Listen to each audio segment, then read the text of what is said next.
एक गांव में एक सुंदर सी नदी थी। उस नदी को लोग जादुई नदी भी कहते थे। उसी गांव में एक रघु नाम का सब्जी वाला रहता था। वो बहुत ही लालची इंसान था। एक दिन वो घर घर जाकर सब्जी बेच रहा था। सब्जी ले लो, सब्जी ताजा ताजा सब्जी, आलू भिंडी टमाटर ताजी ताजी सब्जियां ले लो। अरे इस घर में कोई है क्या? तभी वहाँ से एक बूढ़ी अम्मा बाहर निकलती है। क्या क्या है सब्जी में बेटा? माँ जी सब्जी में आलू है, भिंडी है, सब है। आपको क्या चाहिए? बेटा मुझे 2 किलो आलू दे दो। वैसे बेटा एक दिन में कितना कमाते हो? मुश्किल से माँ जी 200 रुपए कमाता हूँ। इस माँ जी को शायद पता होगा उस नदी के बारे में। कौन सी सोच में पड़ गए बेटा? 2 किलो आलू दो मुझे। कुछ नहीं माँ जी, मैं ये कह रहा था कि आप बड़ी उम्र की हो, इसीलिए आपको उस नदी के बारे में पता होगा ना। कौन सी नदी के बारे में बात कर रहे हो बेटा? अरे माँ जी यही अपने गांव के जंगल में जो नदी बहती है, मैं उसी की बात कर रहा हूँ। लोग कहते हैं कि उस नदी का जो पानी पीता है और उस नदी को सच्चे दिल से अपनी इच्छा बताता है, उसकी हर इच्छा पूरी होती है। क्या ये बात सच है या फिर लोगों ने अफवाह फैलाई है? नहीं बेटा, वो कोई अफवाह नहीं बल्कि एक सत्य ही है। लेकिन बेटा मुझे जहाँ तक मालूम है उस नदी की भी एक शर्त है। शर्त? कैसी शर्त माँ जी, कैसी शर्त? उस नदी की ये शर्त है, तुम्हारी इच्छा पूरी तरह से निस्वार्थ होनी चाहिए। अरे ये नदी तो बड़ी काम की चीज है। कल ही उस नदी के पास जाता हूँ और अपनी इच्छा व्यक्त करता हूँ। अगले दिन सुबह रघु नींद से उठता है और अरे आज से मैं ये सब्जी वब्जी नहीं बेचूंगा। मैं तो उस नदी से ढेर सारा सोना मांगूंगा। कहूंगा कि मैं राजा बन जाऊं, उतना सोना दो। फिर मैं सब्जी नहीं बेचूंगा, दुनिया का सबसे अमीर व्यक्ति बन जाऊंगा। चलो मैं उस नदी के पास जाता हूँ। रघु उतावला होकर उस नदी के पास जाने लगता है। कुछ ही देर में वो नदी के पास पहुँच जाता है और उसे वहाँ पर एक मछुआरा मिलता है। अरे रघु, तुम आज सब्जी बेचने नहीं गए क्या? हाँ, नहीं गया आज सब्जी बेचने। अरे लेकिन इतने उतावले होकर जा कहाँ रहे हो? अरे बाप रे, कितने सवाल पूछेगा तू? मुझे उस नदी के पास जाना है। मिल गया तुझे तेरा जवाब, बोल अब जाऊं? अरे अरे ठीक है, लेकिन नदी के पास जा रहे हो, इसका मतलब वहाँ जाके तुम कौन सी इच्छा पूरी करवाओगे? अब उस इच्छा के बारे में भी बता दो। मैं वहाँ पर जाके पानी पी के ढेर सारा सोना मांगूंगा, राजा बन जाऊंगा, उतना मांगूंगा। लेकिन तुम तो हर रोज इस नदी में मछलियाँ पकड़ते हो, तो तुम क्यों ऐसी जिंदगी जी रहे हो? तुमने कभी इस नदी से कुछ नहीं मांगा क्या? क्या तुम्हें नहीं पता है ये जादुई नदी है? अरे रघु भैया, मुझे सब पता है इस नदी के बारे में, पर मांगता नहीं, क्योंकि स्वार्थी इच्छा ये नदी कभी पूरी नहीं करती है। नहीं नहीं, ऐसा कुछ भी नहीं करती है ये नदी, सभी इच्छा पूरा करती है। रघु, मैं तो देखो तुम्हें ना कह रहा हूँ अभी भी कि रहने दो, तुम्हारी इच्छा स्वार्थी है। ये नदी तुम्हारी इच्छा तो पूरी कर देगी। हाँ, पूरी कर दे तो क्या परेशानी है? अरे पूरी तो कर देगी, लेकिन ये तुम्हारा विनाश भी कर सकती है, ध्यान रहे। तभी वहाँ उसी गांव का लकड़हारा आ जाता है। अरे रघु भैया, आप और मोहन मछुआरा क्या बात कर रहे हो? मैं कब से वहाँ से सुन रहा था। तभी मोहन, मछुआरा और रघु उस लकड़हारे को सारी बात बताते हैं। ये सुनकर लकड़हारा रघु से कहता है, देखो रघु भैया, मोहन की बात सही है। तुम्हारी इच्छा कभी भी पूरी नहीं हो सकती। बुरा मत मानना, लेकिन तुम्हारी ये इच्छा पूरी नहीं हो सकती। अरे सब इच्छा पूरी होती है तो इसमें क्या परेशानी है।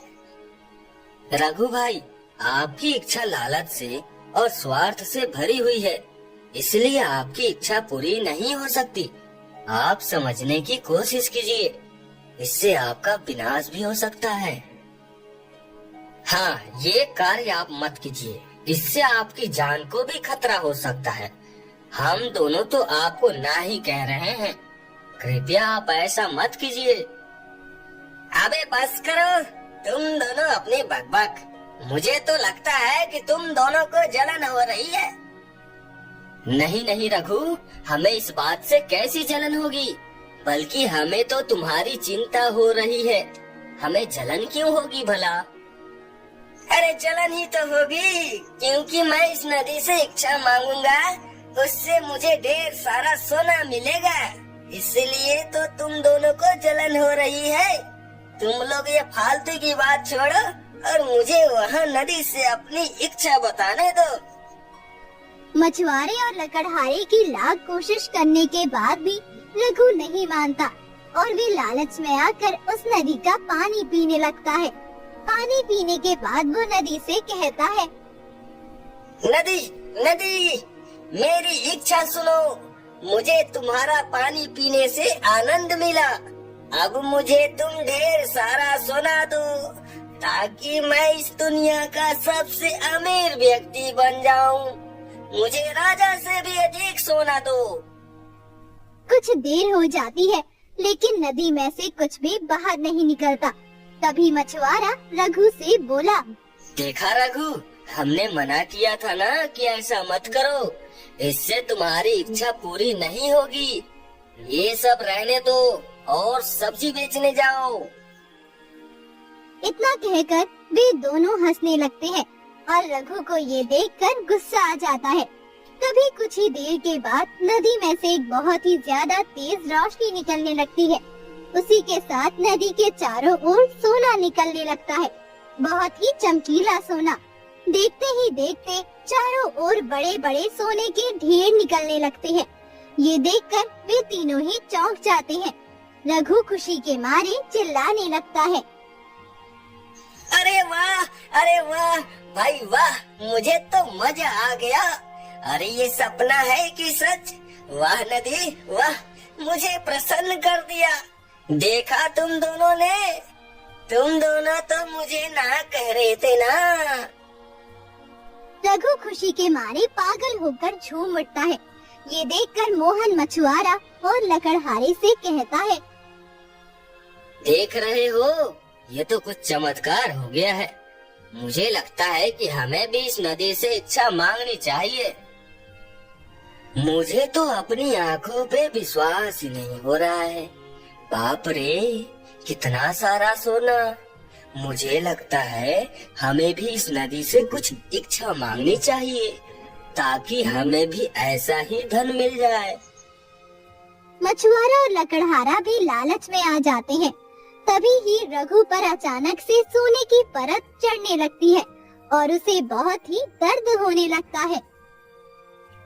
अरे बाप रे, ये क्या हो रहा है?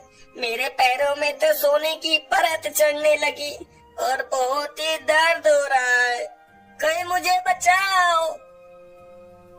हे भगवान, ये रघु के शरीर पर क्या हो रहा है? देखा रघु, हमने बोला था ना, फिर भी तू नहीं माना। अब चिल्ला के क्या फायदा? देखते ही देखते रघु का शरीर सोने की मूर्ति में बदल जाता है और ये देख के मछुआरा और लकड़हारा दोनों ही डर जाते हैं। और तभी उस नदी एक भयंकर आवाज आती है, देखा मूर्ख मनुष्य, तेरा सत्यानाश हो गया। जो केवल अपने स्वार्थ के लिए मांगता है वो पत्थर बन जाता है, और जो दूसरों के लिए अपनी इच्छा मांगता है वो इनाम पाता है। ये आवाज सुनकर वहाँ खड़े वे दोनों लोग डर जाते हैं और गांव की ओर भागने लगते हैं। गांव में पहुँचते ही गांव का मुखिया मिलता है। मुखिया उनसे पूछता है, अरे तुम दोनों इतना भागते हुए जंगल की तरफ से क्यों आ रहे हो? कोई जानवर पीछे पड़ा है क्या? मुखिया जी, वो नदी ने रघु को अपना शिकार बना लिया है। मुखिया जी, वो नदी ने अपनी शक्तियाँ दिखा दी। मुखिया जी, अरे ये तुम दोनों क्या बकवास कर रहे हो? कौन रघु किसको शिकार बनाया? इसमें क्या समझूं? ये घुमा फिरा कर बात करना छोड़ो और मुझे कुछ समझ में आए ऐसा बोलो। क्या बताएं मुखिया जी, अनर्थ हो गया। दरअसल हुआ यूं कि मोहन मछुआरा और लकड़हारा मुखिया को शुरुआत से सारी बात बताते हैं। ये बात सुनकर मुखिया भी चौंक जाता है। क्या ऐसा हुआ? वैसे ये सब सच ही है ना कि तुम दोनों मुझे उल्लू बना रहे हो? ये सब बनी बनाई कहानी तो नहीं है ना? अरे मुखिया जी, आप हमारी बात का विश्वास कीजिए। ये कोई बनी बनाई कहानी नहीं है। हम दोनों ने अपनी सगी आंखों से देखा। हाँ मुखिया जी, ये सच है। बहुत ही विचित्र घटना घटी हमारी नजर के सामने। लेकिन मैं इस बात को कैसे मान लूं? तुम दोनों कुछ भी बनी बनाई फेंक रहे हो तो मुझे विश्वास कैसे आएगा? अरे मुखिया जी, आपको अगर विश्वास ना हो तो आप गांव वालों के साथ वहाँ पर चलिए और देखिए। उन दोनों के साथ मुखिया कुछ गांव वालों को लेकर वहाँ पर जाने का निर्णय लेता है। वहाँ पहुँचते ही वो देखते हैं कि सच में रघु एक सोने की मूर्ति में बदल गया है। अरे बाप रे, ये क्या है? अरे तुम दोनों तो बिल्कुल सही कह रहे हो। ये सब रघु की लालच और स्वार्थ की वजह से हुआ है। ये विचित्र घटना से सारे गांव वालों के लिए चर्चा का विषय बन जाता है। बाद में ऐसे ही कुछ साल बीत जाते हैं और गांव में बारिश न होने के कारण भयंकर अकाल पड़ जाता है। लोग भूख से तड़प रहे थे। गांव में एक सुनम नाम की लड़की आती है। वो अपने पिताजी से कहती है, पिताजी, हमारे गांव में अकाल पड़ गया है। इसी कारण अब लोग भूख से तड़प कर मर रहे हैं। हाँ बेटी, हमारा भी यही हाल है। घर में एक अन्न का दाना भी नहीं है। इस बार बारिश की एक भी बूंद नहीं गिरी। अब भगवान की मर्जी, आगे क्या होता है देखते हैं बेटा। लेकिन पिताजी, इस अकाल में अब हम क्या करें? अगर ऐसे ही चलता रहा तो हम सब गांव वाले भूखे मर जाएंगे। पिताजी, अब हम करें तो क्या करें? सुमन एक जिज्ञासु लड़की थी। गांव में अकाल पड़ा, इस वजह से उसे बहुत दुख हुआ और वो हर पल इस दुविधा से कैसे बाहर निकला जाए उसके बारे में सोचती है। दूसरी तरफ गांव में मुखिया लोगों से कर्ज के पैसे भी ले रहा था, जिससे किसान को बड़ी ही मुश्किलों का सामना करना पड़ता था। एक दिन सुमन गांव के मुखिया के पास मदद मांगने जाती है। अरे तू तो राम की बेटी है ना लड़की, यहाँ पर आज क्यों आई है? नमस्कार मुखिया जी, मैं यहाँ एक विशेष काम से आई हूँ। देखिए मुखिया जी, इस बार हमारे गांव में भयंकर अकाल पड़ा है। बारिश की एक भी बूंद तक नहीं गिरी है। इसकी वजह से कोई भी किसान अपनी फसल नहीं उगा पा रहा। हाँ तो अब मैं क्या करूँ उसमें? मेरा कोई कसूर है क्या? आपका कोई कसूर नहीं मुखिया जी, लेकिन अगर आप किसानों का कर्ज इस साल के लिए रोक दे तो बहुत अच्छा होगा। ओह, तो तुम यहाँ पर इसलिए आई हो? अरे बारिश नहीं हुई तो मैंने कुछ गांव वालों का गुनाह किया है क्या? जो भी हो कर्जा तो देना पड़ेगा, वरना सबकी जमीन हड़प लूंगा। देखिए मुखिया जी, आप ऐसा मत कीजिए। आप गांव वालों की मदद कीजिए। आपके पास तो बड़े बड़े अनाज के भंडार लगे हैं। कृपया उनमें से थोड़ा सा अनाज गांव वालों को दे दीजिए ताकि लोग भूखे न मरें। आप लोगों को एक भी दाना मेरे भंडार में से नहीं मिलेगा। लड़की तू पागल हो गई है क्या? अरे मैंने यहाँ कोई धर्मशाला खोली हुई है क्या? मैं कहता हूँ तू जल्दी यहाँ से निकल जा।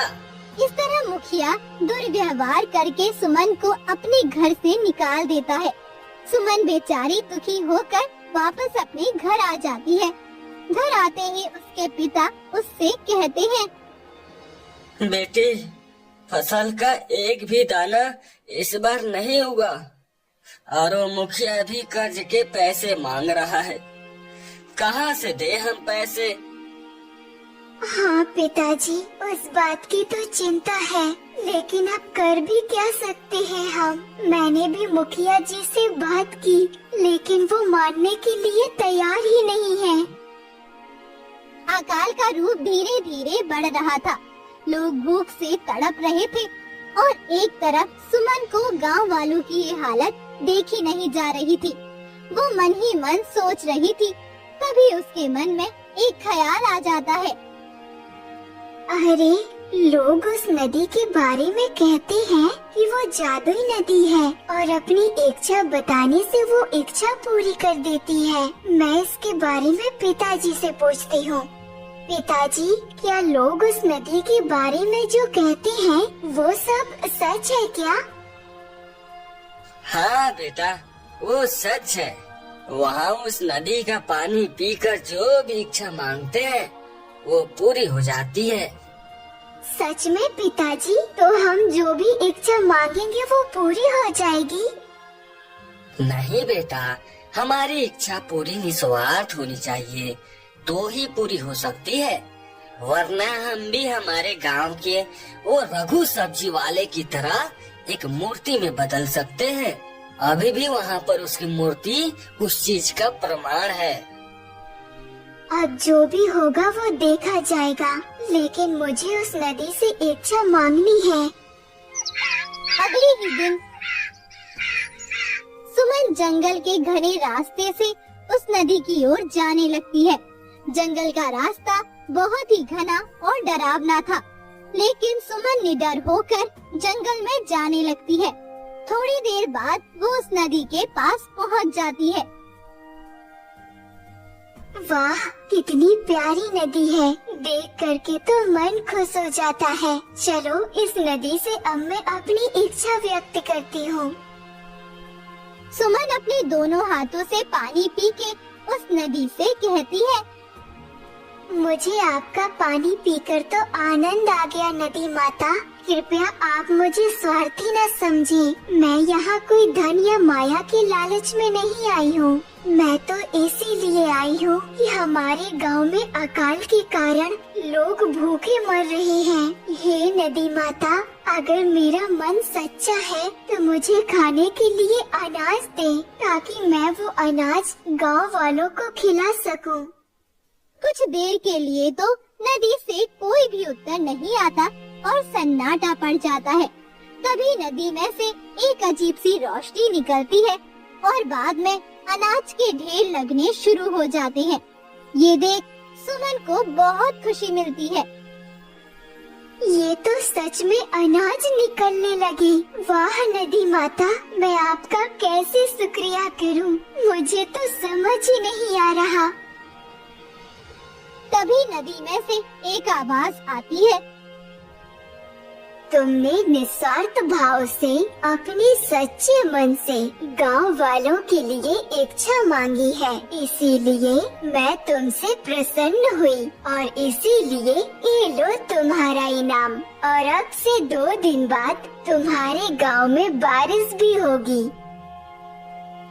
तभी नदी में से एक सोने चांदी की पोटली बाहर निकलती है और सुमन को इनाम मिलता है। बाद में सुमन वो अनाज घर घर जाकर देने लगती है, जिससे गांव वाले बहुत ही खुश हो जाते हैं। और 2 दिनों बाद गांव में बारिश भी शुरू हो जाती है। बाद में गांव के लोग सुमन की बहुत ही तारीफ करते हैं।